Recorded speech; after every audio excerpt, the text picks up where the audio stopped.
അതാരാളി വരുന്നതോ പോന്നതോ? എന്തല്ല അനുടുത്തി സ്വന്തന്നല്ലേ? ഉയ് ഇതാരാ? എല്ലാ നാസരെ ഇനിയിപ്പം വന്നിട്ട് ഒരു 3-4 മാസമായില്ല. ഇനി പോന്നില്ലേ അവനെ ഗൾഫിൽ പിന്നെ തിരിച്ചിട്ട്? ഞാൻ പോന്നു. നിങ്ങളെ വിശേഷങ്ങളെല്ലാം ഞാൻ വാട്സപ്പ് കൂടി അറിയുന്നുണ്ട് കേട്ടോ. നല്ല രസം തന്നെ. ഉയ് എന്റെ മനെ, ആ സാധനം വന്നതിനെ കൊണ്ട് ഇപ്പൊ എന്തൊരു സുഖ. എന്ത് പറഞ്ഞാലും പെട്ടെന്ന് അങ്ങ് എത്തുമല്ലേ.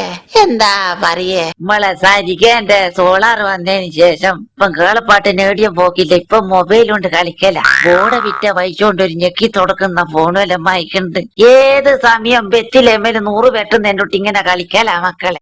ഇപ്പൊന്ന് വെച്ചാല് കേളപ്പാട്ടിന് എന്തെങ്കിലും സൂക്കേട് വന്നാല് ഇപ്പൊ ഞാൻ ഡോക്ടറെ അടുത്തൊന്നും കൊണ്ടുപോകില്ല. എന്തെന്നാ പരിപാടി എന്ന് വെച്ചാൽ ഡോക്ടറെ അടുത്ത് പോയാ ഇപ്പൊ ഒരുപാട് സമയം നിക്കണ്ടടോ. അപ്പൊ ഞാൻ പിന്നെ എന്തെങ്കിലും പനി വരുന്ന കേളപ്പാട്ടിന് എന്തെങ്കിലും തോന്നിയാല് ഞാൻ പറയും, കേളപ്പാട്ട നിങ്ങളൊന്ന് ശ്വാസം നീട്ടി വലിച്ചനെ ഇങ്ങനെ പിന്നെ എന്ത് പണിയെടുക്കും നീട്ടി വലിപ്പിച്ചിട്ട് ഈല് പിന്നെ എന്താക്കൂ സൗണ്ട് പിടിപ്പിക്കൂ മൊബൈലില്. എന്നിട്ട് ഈ കണ്ണിന്റെ ഫോട്ടോ ഇപ്പൊ ഡോക്ടർക്ക് ഉണ്ടല്ലോ ഒരു ബായിലൊരു ടോർച്ച് അടിച്ചു നോക്കല്. എന്നിട്ട് ഞാൻ ടോർച്ച് അടിച്ചിട്ട് ബായിന്റെ ഒരു ഫോട്ടോ എന്നിട്ട് ഈല് എടുത്തിട്ട് ഈലിങ്ങനെ എന്ത് പിടിപ്പിച്ചിട്ട് ഡോക്ടർക്ക് അയച്ചു കൊടുക്കൂ. ഇതെല്ലാം ഞാൻ പഠിച്ചിപ്പോ. എന്നിട്ട് അയച്ചു കൊടുത്താല് ഡോക്ടർ ഇത് കേൾക്കൂ. എന്റെ പിന്നെ കണ്ണിന്റെ ഇതുവെല്ലാം നോക്കി ബായിന്റെ ഇതുവെല്ലാം നോക്കിയിട്ട് എന്നിട്ട് എന്ത് ചെയ്യും, ഇതിന്റെ ഷീട്ടുണ്ടല്ലോ മരുന്നിന്റെ ഷീട്ട് അത് എഴുതിയിട്ട് ഫോട്ടോ ഇങ്ങ് കേളപ്പാട്ടൻ അയച്ചു കൊടുക്കൂ. എന്നിട്ട് ഈ സാധനം കൊണ്ട് ഞാൻ മെഡിക്കൽ ഷാപ്പിൽ പോവും, മരുന്നും വാങ്ങും. വരുന്ന വരത്തില്ല 150 രൂപ ഡോക്ടർക്ക് കൊണ്ട് കൊടുക്കും. അപ്പൊ എന്ത് സുഖാവനെ. ഇപ്പൊ ഇതെല്ലാം കാലത്തിന്റെ ഒരു പോക്ക് നോക്കണേ മോനെ. ഇപ്പൊ ഇങ്ങനെയാ പരിപാടി. അതാരാടോ ജോലിയൊന്നും ചെയ്യാണ്ട് പോന്ന്? എന്ത് പോക്ക?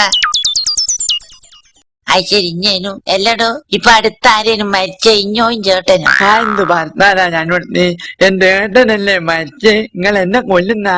ശരി ഞാൻ ഇഞ്ഞാന്നവനെ വിചാരിച്ച്. ജാനുടുത്തി പിന്നെ എങ്ങനെയാ ഞങ്ങക്ക് വാട്സപ്പ് ജാനു എന്നുള്ള ഇരട്ടപ്പേര് എങ്ങനെയാ കിട്ടിയേ? അതെന്നാ സംഭവം എന്ന് വെച്ചാല് എന്റെ അടുത്ത് എന്തെങ്കിലും ഒന്ന് കിട്ടിയാ അത് എനക്ക് 5-8 പറഞ്ഞിട്ടില്ല ഉറക്ക് വരുമല്ല മനെ. അതങ്ങനെയാ പണ്ടേ ഉള്ളൊരു സ്വഭാവ. എന്റെ അടുത്തൊരു സാധനം കിട്ടിയാല് 1 മണിക്കൂർ കൊണ്ട് ഒരു 100-500 കിലോമീറ്റർ അപ്പുറത്തുനിന്ന് വിളിച്ചു ചോദിക്കൂ, അല്ല ജാനു ഇഞ്ഞി പറഞ്ഞേ അതിലെന്തെന്നായൊരു സത്യാവസ്ഥ. അത്തിരക്ക് വേഗതയാ മനെ ഞാൻ അന്നത്തെ വർത്താനത്തിന്. ഇപ്പൊ ഇത് വന്നതിനെ കൊണ്ട് ഞാളൊന്നും പറയില്ല, അടങ്ങി അടക്കുത്തിരിക്കും. എന്താ മനെ ഓരോരു സാധനം വരുന്ന നോക്കറോ വാട്സപ്പ്. കാലത്തിന്റെ ഒരു പോക്ക് നോക്കേ മനെ.